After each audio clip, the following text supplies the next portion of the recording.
April 17th, 1982. Do you recognize the day? It's one of the most important turning points in Canadian history. On that day, Prime Minister Pierre Trudeau formally repatriated Canada's constitution and introduced the Charter of Rights and Freedoms. Until 1982, Canada didn't fully control its own constitution. Major changes still had to be approved by the British Parliament. Our country was independent in practice, but not fully sovereign in law. Trudeau set out to change that. He wanted a made-in-Canada constitution, one that would bring the country fully under its own authority. For that, I can't blame him. But Trudeau didn't just seek sovereignty, he sought to reshape Canada's identity. At the heart of this new constitution was something entirely new, the Charter of Rights and Freedoms. Today, many Canadians see the Charter as foundational to our identity, but it isn't ancient, it's not inherited from Confederation, it's not rooted in centuries of tradition. It dates back just 40 years, a modern creation designed and imposed in the early 1980s. It's not like Canadians didn't have rights and freedoms before the Charter, they were just understood very differently. They were grounded in common law and parliamentary tradition, inherited from Britain, flexible, evolving, ultimately subject to the democratic authority. Parliament was supreme.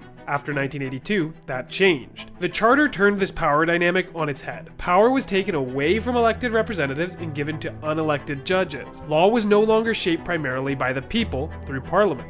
Increasingly, activist judges determine what laws can and cannot stand. Policies once debated politically are now struck down as discriminatory or unconstitutional. This marked a quiet but profound transformation in our society. Some would call it progress, I would call it a betrayal of our forefathers. The adoption of the Charter marked an Americanization of Canada, a shift towards a more abstract, judicial, and individualistic understanding of society, and away from older traditions of parliamentary sovereignty and inherited order. This stands in stark contrast to the vision of the Fathers of Confederation, who consciously rejected American-style governance in favor of a distinct path. In many respects, Trudeau reversed that course, and it's our generation that has to live with the consequences. At the center of it all is one man, one of the most polarizing figures in Canadian history, Pierre Trudeau. Some view him as the greatest prime minister in the modern era. Nationalists like me see him as the architect of post-nationalism and all of Canada's most major problems. And yet, there is something else we must recognize. We are right to vilify Trudeau the Elder, but we must also realize that he is the blueprint for our success. We may not agree with his reforms, but it's undeniable he transformed this country. In a single generation, through charisma, force of vision, and political will,